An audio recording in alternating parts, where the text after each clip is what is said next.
สบายดีเมื่อทุกคนต่อคลิปนี้สิมาสอนวิธีโหลดพรลาวไว้ในแอป CapCut เนาะสำหรับผู้ที่แบบตัดคลิปในแอป CapCut แล้วเวลาเราพิมพ์ภาษาลาวแล้วมันสิตัวอย่างให้เบิ่งก่อนอื่นเข้าไปเช็คก่อนเลือกรูปภาพก็ได้รูปภาพใดรูปภาพหนึ่งที่เราจะลงพรนะเราเขียนเขาจะตัวอย่างรูปภาพนี้เนาะก็เพิ่มหลังจากนั้นให้เขาบนที่แก้ไขบ่แม่นข้อความเนาะมันนี่จิ้มแล้วก็เพิ่มข้อความแน่เป็นจังซี่เนาะทุกคนเบิ่งตัวอย่างภาษาไทยก่อนเนาะภาษาไทยนี่จังซี่สมมุติว่าสบายดีเขียนคำว่าสบายดีแล้วก็ออกปั๊บอันนี้ขยายออกก่อนเพื่อให้มันชัดเจนภาษาไทยสมมุติว่าเราปรับพรนี้ได้คือจะสิเนาะปรับพรได้ปรับอีหยังได้แต่กงกันข้ามกับภาษาลาวเฮาเบิ่งตัวอย่างภาษาลาวอีกบาทหนึง คลิปนี้อาจจะยาวแหน่จังหน่อยเด้อพี่น้องเด้อแต่ให้ทุกคนเบิ่งจบแล้วสามารถเฮ็ดตามได้อันนี้สำหรับมือใหม่คนที่บ่ทันรู้เนาะสำหรับผู้รู้ก็เลื่อนผ่านก็ได้หรือว่าเบิ่งก็ดีอันนี้เราก็เพิ่มข้อความเข้าอีกตัวอย่างเนาะตัวอย่างอันนี้นี่เข้าบนฟอนต์นี่เพิ่มฟอนต์เนาะสำหรับผู้ใดบ่ทันมีมันจะบ่ขึ้นจังซี่อันนี้ค่อยได้โหลดค่อยได้เพิ่มแล้วมันจะมีประมาณนี้ประมาณ 3-4 แบบภาษานี่แหละมันเป็นภาษาลาวนั่นแหละตัวอย่างคืออันนี้เนาะเบิ่งสิลองเขียนเป็นภาษาลาวก่อนตัวอย่างสบายดีเมืองลาวเนาะคือจังซี่เนาะบัดนี้ให้ทุกคนสังเกตนี่เราจะปรับพรบ่ได้เด้ปรับอีหยังบ่ได้เลยเพราะว่า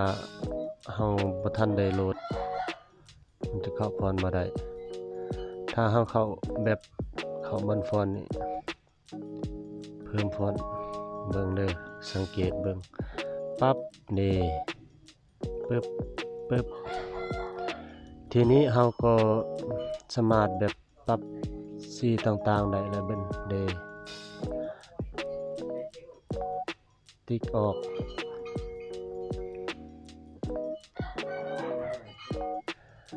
บัดนี้เฮามาเบิ่งวิธีกันเลย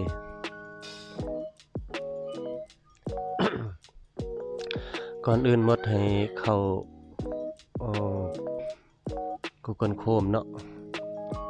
หรือว่าอันนี้นี่ของข่อยมันจะโหลดอยู่ในนี้โทรศัพท์อื่นเข้า Google ก็ได้พิมพ์คำว่าลาวพร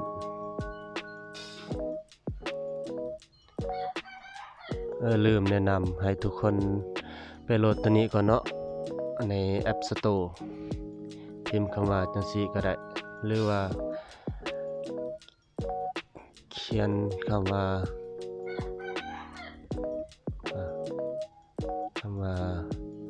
แตกไฟล์เดี๋ยวมันจะเป็นจังซี่ต้องโหลดตัวนี้ก่อนเพื่อแบบเวลาเราโหลดไฟล์จาก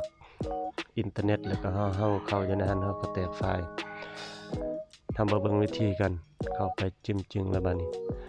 ฟอนต์ลาวเข้าเว็บแรก รอถามมันคำนวณจักหน่อยอันนี้มันขึ้นกับสัญญาณเน็ตผู้ใดช้าผู้ใดไวนี่ภาษาที่เฮาต้องการซึ่งว่าเฮาต้องการโหลดแบบพรแบบใดเฮาก็สามารถจิ้มบอนสีเขียวๆหั่นเขียวบ่หรือว่าจะได้ก็เอิ้นว่า มันจะมีลายหน้าเราจะไปหน้าแบบ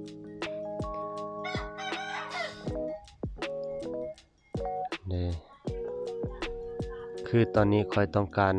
ตัวนี้เนาะตัวคิมจูงสวานนี่จิ้มใส่บอลดาวน์โหลดปั๊บ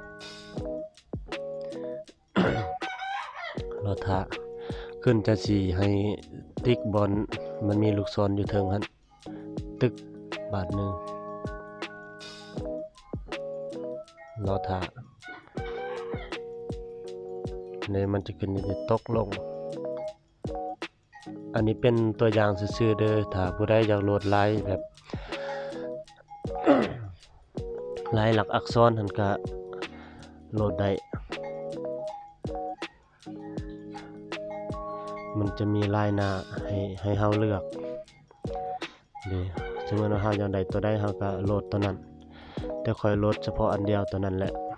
เป็นตัวอย่างซื่อๆบัดนี้เฮาออกปั๊บเข้าบอนแอปที่ค่อยว่านี่แหละนี่ตัวนี้เข้าปึ๊บจิ้มจึงหาคำว่าดาวน์โหลดนี่เจอแล้วดาวน์โหลดเพราะว่าเฮาโหลดอยู่ในนี้คันเฮาหาอยู่นี่บ่เห็นเฮาต้องสอดอยู่นี่นี่สอบ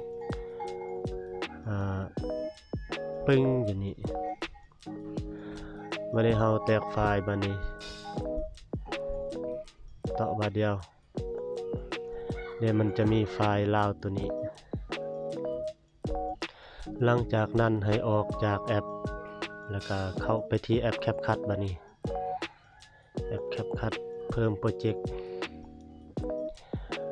เพิ่มรูปก็จะเอารูปมะเขือนี่เพิ่มข้อความอีกทีหนึ่งเฮาไปเลือกคำว่าพรนี่เนาะหลังจากนั้นเพิ่มอีกบาทหนึ่งเฮาจะเห็นแอปอันตัวเฮาแตกไฟล์บางอย่างนี้เข้าไปที่ดาวน์โหลดตัวนี้เนาะเดี๋ยวพรถ้าแตกไฟล์เฮาต้องเตาะบนมันเป็นรูปสีขาวๆหั่นปั๊บ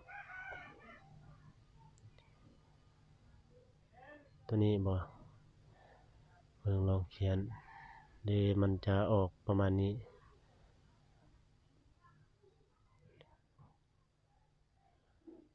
แล้ววันนี้เราก็สามารถปรับพรในอย่างต่างๆได้เบิด